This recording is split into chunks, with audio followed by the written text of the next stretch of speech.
And we are still continuing our coverage here at the Noosa Mining and Exploration Conference. I have a special guest with me now, Ian Macfarlane. He's the former Federal Resources Minister. He's now the Chief Executive of the Queensland Resources Council. He joins me now. Ian, welcome to the show. It's a pleasure. I could not have a better guest to talk Australia mining with than you.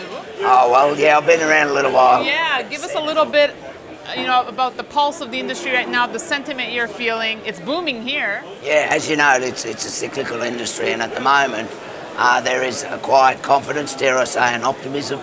No one wants to talk about the boom word, but the industry is doing quite well, particularly gas and coal, but we're seeing strong demand even though prices are fluctuating a bit for base metals, so everyone's a bit confident about the future. So that's on the positive side, but what would you say are some of the biggest challenges that miners operating here are facing? Well, I think the biggest is energy costs, and Australia is in the middle of a big debate on energy, and obviously particularly the large coal miners are big users of energy, also processors of base metals, and big users of gas and electricity. We are seeing a lot of concern around energy. Of course, activism, which we have a very big industry thanks to the Americans. They send about $100 million a year here to fund activists in Australia. We're not sure why, but that is creating political issues for us.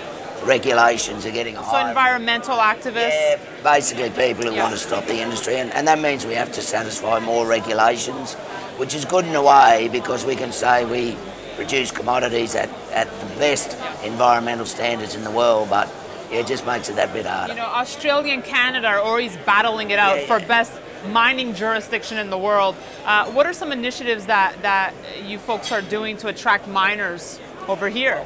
Well, we provide a lot of pre-competitive geo data, so Geoscience Australia and the state-based organisations. All that information's free, so all that pre-competitive geoscience is available, so that's an incentive.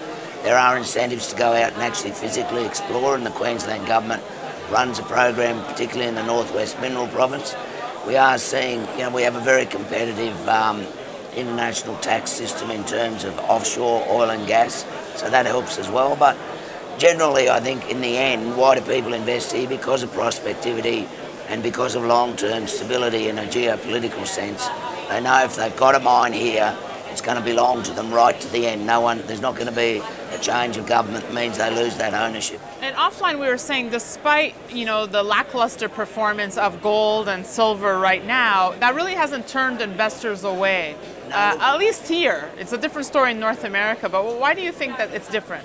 I think if you look at base metals and things like gold and silver, people take a longer term view of that in Australia. They're also influenced by the fact that there are a lot of particularly Chinese companies investing in base metals. China sees 20 years as a short-term investment and 100 years as a medium-term, so I think that rubs off. Yeah. And I think that people here understand the cycles, so so the commodity dips down, it's going to dip back up. The main thing to look at is demand.